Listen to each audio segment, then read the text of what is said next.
Hezbollah কথা দিয়েছিল দখলদার ইসরায়েল লেবাননের বিরুদ্ধে যদি আগ্রাসন শুরু করে তাহলে হিজবুল্লাহ যোদ্ধারা কঠোর জবাব দেবে। যেমন কথা তেমন কাজ হিজবুল্লাহর। ইসরায়েলি আগ্রাসনের প্রতিশোধ নিতে এবং লেবাননের গ্রামগুলোর প্রতিরক্ষায় লেবানন ফিলিস্তিন সীমান্ত জুড়ে একের পর এক অভিযান পরিচালনা করে ঝাঁঝরা করেছে ইসরায়েলকে।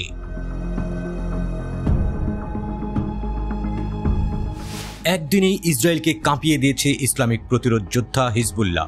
দিনটি ছিল 14ই জুলাই। এই দিন এক যুগে লেবাননের উত্তর ফ্রন্টে 4টি অপারেশন চালায় যোদ্ধারা।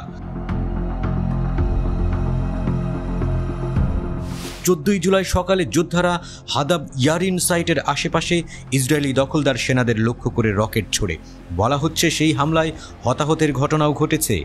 লেবাননের দক্ষিণের গ্রামগুলোতে ইসরায়েল আক্রমণ করায় প্রতিক্রিয়া হিসেবে হিজবুল্লাহ যোদ্ধারা নতুন প্রতিষ্ঠিত 91তম ডিভিশনে অ্যাজল ড্রোনের একটি স্কোয়াড্রনের সাথে একটি বিমান হামলা চালায়।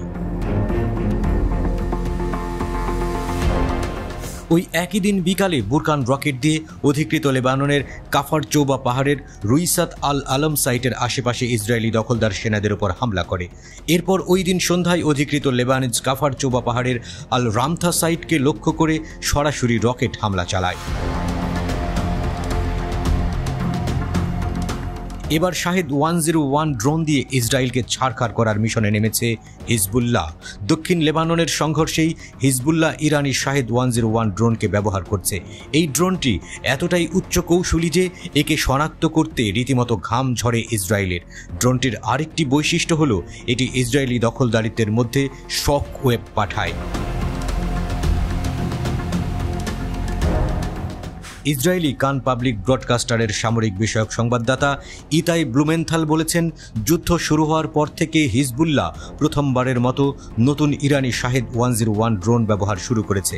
এই ড্রোনগুলি এয়ারফোর্সের পক্ষে শনাক্ত করা এবং আটকানো খুব কঠিন।